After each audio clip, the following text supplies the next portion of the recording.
we are going through this Rocky Road series. So with that name in mind, I thought this morning, what better excuse than to watch one of the finest moments of movie magic with Rocky himself on a little training run that he takes through the streets of Philadelphia. So this might inspire you for Park Run next week or something. We'll see.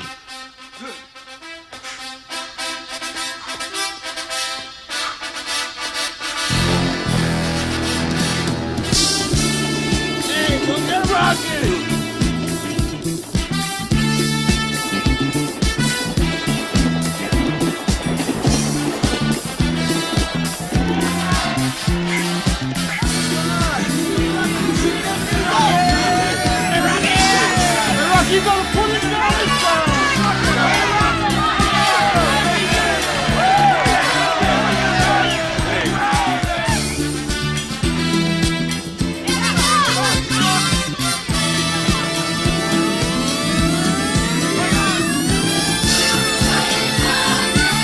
Come on.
That was that kid saying, go, go, go, go. Nice one, nice one. Get you going. That's Rocky Balboa, this charismatic boxer inspiring a bunch of kids to follow in his footsteps.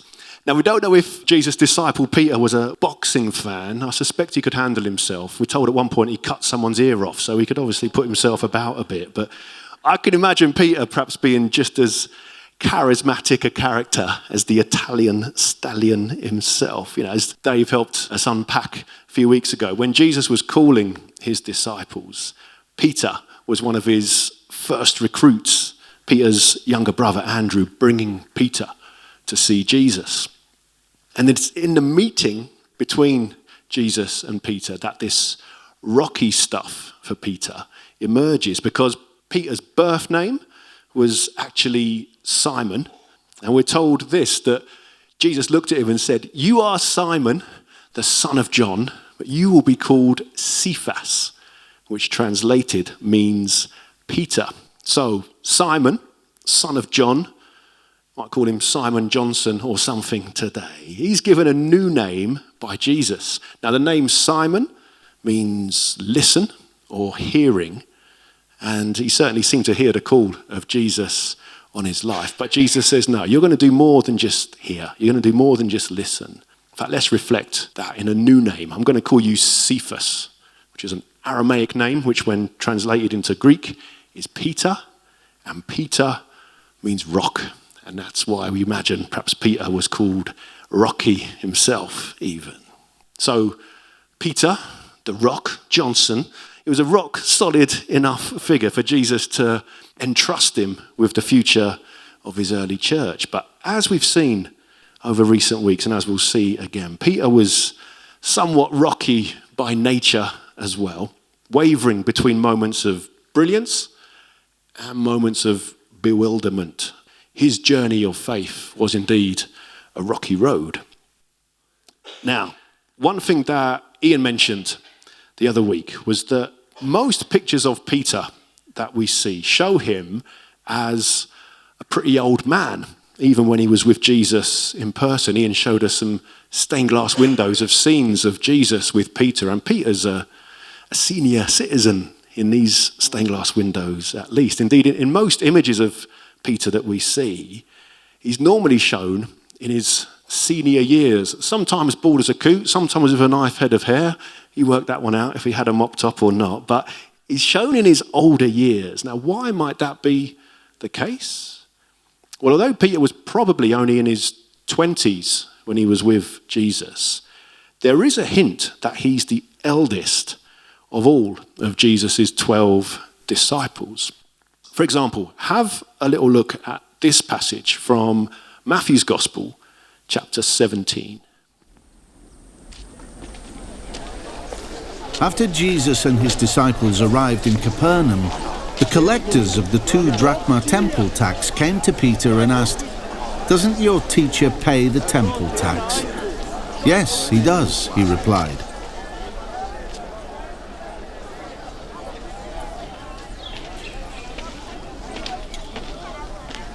When Peter came into the house, Jesus was the first to speak.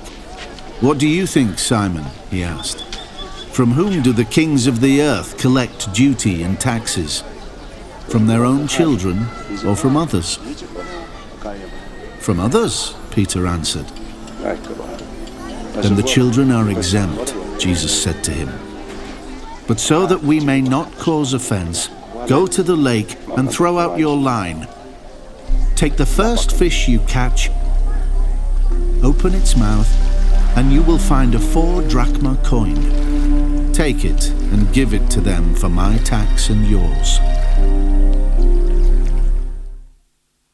It's quite a random little story, isn't it, really? Peter gets asked by some tax collectors if Jesus pays the temple tax. It's the annual tax every worshipper over the age of 20 had to pay to help support the work of the temple in Jerusalem.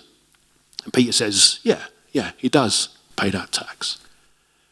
But then after a chat with Jesus about paying taxes, Jesus then tells him to go fishing, take the first fish he catches, and he'll find a 4 drachma coin in its mouth. Jesus says this, "Take it and give it to them, the tax collectors, for my tax and yours." And that's where the story ends. We're not told if Peter actually does go fishing at this point. I'd have been straight out there, I think, because a 4 drachma coin was worth about 200 quid in today's money, so it's worth a punt sticking a line out, I imagine. But what's more, the most common fish in the Sea of Galilee at the time was a tilapia. It's about a foot-long fish that often digs around the bottom of the lake. And I gather it's called a bottom feeder. Is that right, Mickey? Is that what? Yeah, technical term there. Excellent. A bottom feeding kind of fish. So for fish like that to swallow a coin that's been lost in the bottom of the sea, about the size of a 10-pence piece in our day, it's not beyond the realms of possibility. Leaving aside, though, the sort of fishing and how Jesus knew that a fish might have a coin in its mouth and so on, what's interesting, I think, in this is that Jesus says the coin is to pay for my tax and yours, Peter. You see, we're told elsewhere that Jesus was about 30, but here we see Peter must have been at least 20 himself, since he has to pay the tax too. And yet because Jesus only mentions him and Peter needing to pay the tax, kind of implies that the other disciples would have all been under 20. Otherwise they'd have been liable to stump up this drachma coin too. All of which means, I think, that Peter, probably this 20-something disciple, is the eldest out of all the disciples. And the rest of the disciples were probably no more than teenagers themselves with Jesus. Now, the fact that Jesus mainly calls teenagers to be key players in his kingdom, that's worth reflecting on another time maybe. But for Peter, seems therefore, he's the kind of big brother figure, not just to Andrew, his blood brother, but to all of the disciples. As the eldest, Peter's been around the block for a bit more than they have. He's someone they perhaps look up to, someone who maybe feels, and even takes on more of a leadership kind of role of their group. Yes, Jesus is top dog. He's teacher, he's the rabbi, but Peter would seem to be the kind of assistant almost, like the shop steward perhaps, the spokesman on behalf of the others. All of which I think, if Peter is the eldest disciple, helps to flesh out why, therefore, it was Peter who was the one to step out of the boat when Jesus is walking on water. He's the one who takes the lead from the others. Explains perhaps why Peter is the one to kick up a fuss about Jesus washing his feet. I'm the senior one here. What are you washing my feet for? And it also explains perhaps why Peter is the one who answers on behalf of all of the disciples when Jesus asks who they think he is. Peter is this kind of rocky figure, running just in front of the others, it seems, striking out ahead, setting the tone of how to follow Jesus. Now, I don't know if this aspect of Peter's character is something that we can identify with, that you can relate to. Having a role or a position that other people look up to or follow. I guess whether we think of ourselves as any kind of leader or not, all of us, in whatever life stage or place we're at, there will always be people who look up to us, even if we're not perhaps aware of it. As with Peter's case, I think this is probably especially true in terms of age and what often comes with that, experience, wisdom, perspective, the ability to overcome mistakes and keep going and so on. Yes, I know getting older, growing old, has its downsides. I've started to trim my ear hair at the moment. That's how old I'm getting, I tell you. Have a little sneaky peek next week if you want, see how I'm doing. Older, it's not all roses, I know, getting there, but at the same time, actually, every day, every month, every year we go through, what a privilege it is to be able to live in ways, and hopefully with qualities, that those younger than us, whether a year or two or decades or more, will be absorbing and learning from, even emulating. I think Kim was saying it earlier, that she's grateful that it's an all-age kind of church, and I think we genuinely are all ages here, because, for example, the 80-somethings in our midst, the ones that I know, are amongst the kindest, most encouraging, most inspirational folks among us. Equally, I know how much some of our shooting stars look up to the superstars, for example. And there's loads of other good stuff going on in between those two kind of ages. Yeah, we can be inspired by and appreciate folks of all ages, but I think there is something important about the way that those with a few more miles on the clock, shall we say, can inspire and encourage us in our life and faith. And so I wonder, for you, thinking about this, I wonder who you might make a point of seeking out for wisdom and experience with whatever you're facing, someone who's just a bit further on in life than you. Equally, who might you be able to encourage and offer support to as they face perhaps some things that you've already had to go through, that receive it and then pay it forward perhaps to the next generation. If we think about Peter, he was maybe, 5, 10 years younger than Jesus, but then 5, maybe even 10 years older than the youngest of the disciples. I love it that Peter would have taken his lead from Jesus, just a bit older than him, and his wisdom, but then also been able to help pass that lead on and give a steer to those younger than himself. Indeed, by way of example, let's take a look at an episode which I think underlines this leading role of Peter's from John's Gospel. But before we get to Peter's role in this little story, a bit of background to this, because in the run-up to what we'll look at, Jesus has recently miraculously fed the 5,000 with just a few loaves and fish. And he's obviously gained a lot more followers because of that.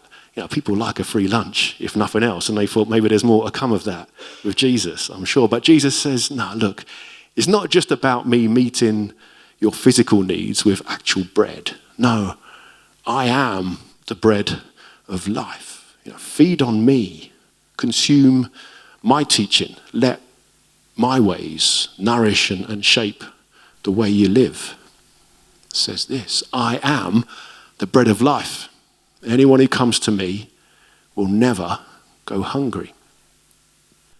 After he says this though, Jesus goes on to explain that he and his teaching, you know, his ways are not just good, but they're divine. They're from heaven. Saying this, he says, yeah, I am the living bread that came down from heaven. This bread is my flesh, which I will give for the life of the world. Now, 2,000 years later, we might understand perhaps that Jesus is talking about the way he'll give his life so that death can be defeated in order that we might truly live. And we remember and we celebrate Jesus' death and resurrection by eating bread and drinking wine at communion, you know, symbols of his body and blood. But for some of the early followers of Jesus, it was clearly, you know, all a bit much for some of them, because we're told many in the crowd were grumbling about Jesus and arguing about how he could possibly have come from heaven. At one point, they sort of say, as if you've come from heaven, Jesus, we know your mum and dad. It's not going to be possible, is it? We know where you're from. You know, come on, Jesus. And then it's almost as if they're saying, you giving us your life for our life. You know, we're already alive. How can that possibly be the case? You know, we're happy as we are, thank you. Just, you know, you do your thing and we'll go our way. And so with people beginning to turn their backs on Jesus, here's how John's gospel picks up the thread after this in chapter 6, a little clip of that. He said this while teaching in the synagogue in Capernaum. On hearing it, many of his disciples said, "This is a hard teaching. Who can accept it?" Aware that his disciples were grumbling about this, Jesus said to them, "Does this offend you? Then what if you see the Son of Man ascend to where he was before? The Spirit gives life. The flesh counts for nothing. The words I have spoken to you, they are full of the Spirit and life. Yet there are some of you who do not believe." For Jesus had known from the beginning which of them did not believe and who would betray him. He went on to say, "This is why I told you that no one can come to me unless the Father has enabled them." From this time, many of his disciples turned back and no longer followed him. That's right. You do not want to leave too, do you? Jesus asked the 12. Simon Peter answered him, "Lord, to whom shall we go? You have the words of eternal life. We have come to believe and to know that you are the Holy One of God."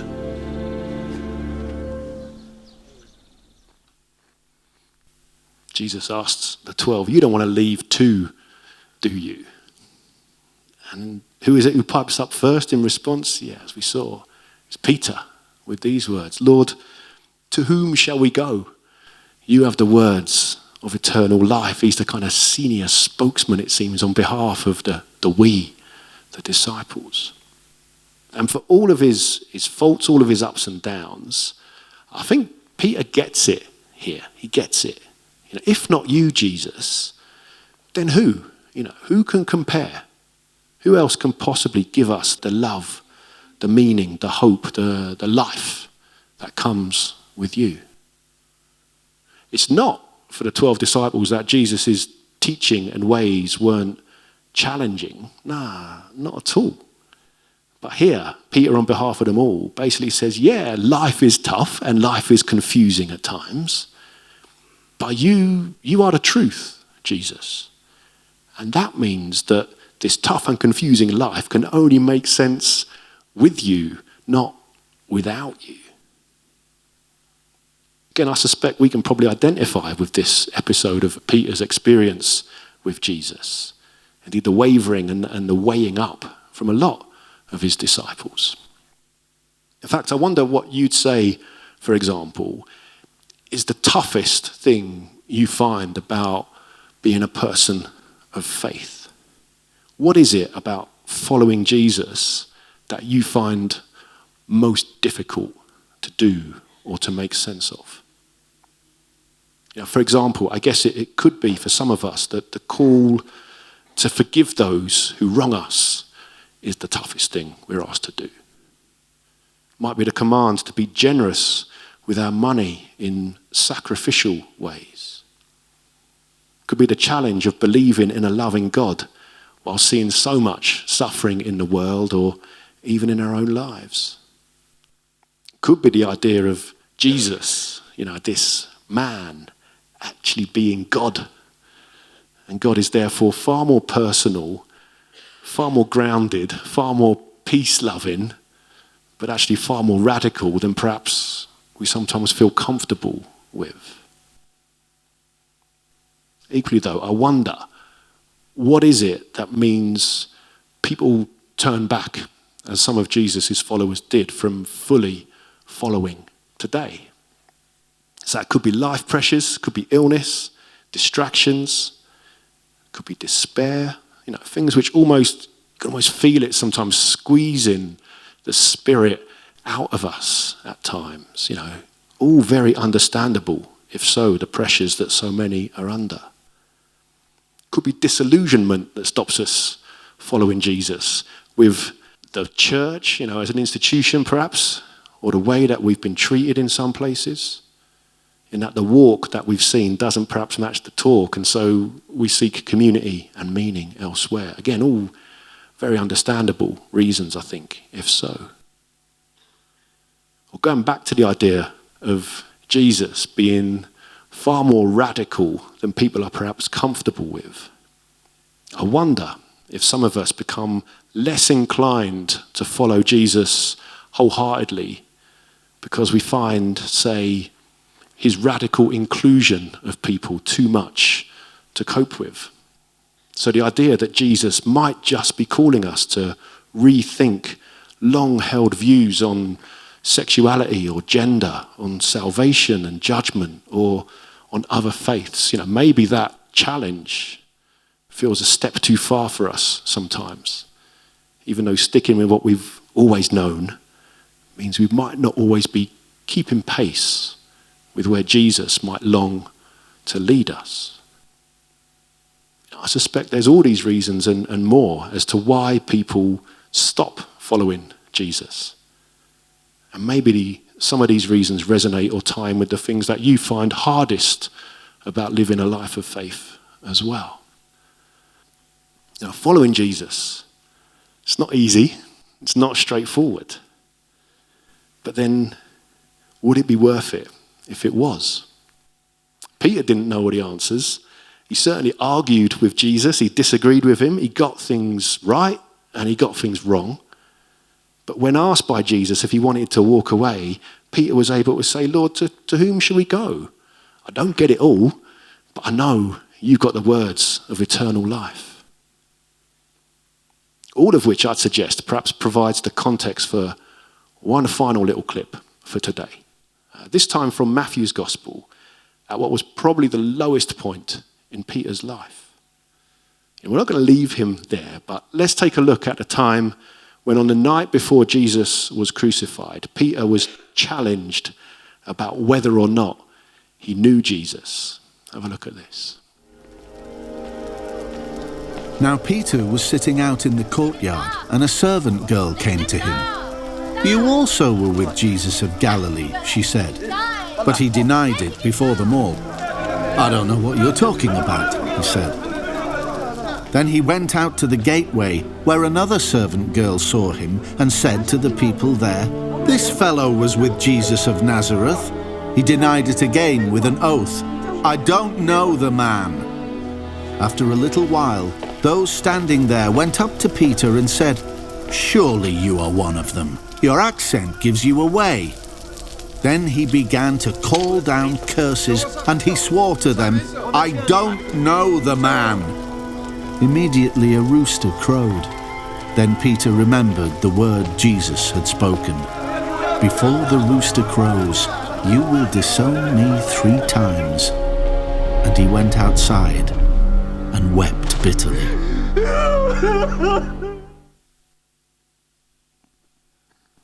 You see that weeping at the end there, bitter tears from Peter. They're pretty revealing, I think. And you see, Peter's been criticised over the years for disowning Jesus at his hour of need. It's one of the most famous things about Peter, it seems. And I guess at our best or at our most cocky, we might imagine ourselves being more willing to stand up for Jesus than Peter manages here. And yet knowing Peter, knowing his flawed humanity, his relatively young years and young faith, the weight of the responsibility he felt, not just to Jesus, but also as this senior disciple, I think primarily we do well to empathise with how conflicted, how scared, how confused Peter must have felt.